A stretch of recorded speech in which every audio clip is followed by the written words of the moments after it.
Никола Груевски има статус на бегалец и не може да биде екстрадиран во матичната земја, одлучи денеска судот во Будимпешта, повикувајќи се на унгарското законодавство. Судиката Ева Варежи во одлуката навела дека барањето за екстрадиција е одбиено бидејќи неговиот статус на бегалец е пречка за негово враќање во Македонија, сега и во иднина.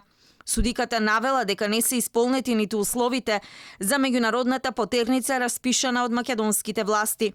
По одлуката на судот се огласи и Груевски, тој на неговиот профил на Facebook напиша: Денеска е спроведена стандардна процедура на институциите во Унгарија откако криминалната и рекетарска влада во Македонија поднесе барање за екстрадиција. Судот го разгледа барањето за екстрадиција и одлучи да не го прифати. Македонското министерство за правда на два пати испрати барање за екстрадиција на Никола Груевски. Првото поради пресуда за случајот Тенк, а последното по кое се одлучуваше денеска беше за негова наводна вмешаност во собраниските настани од 27 април.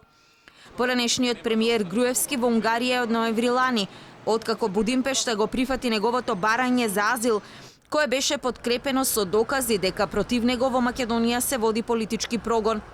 Тој во јуни сам се откажа од неговиот пратенички мандат во Македонија.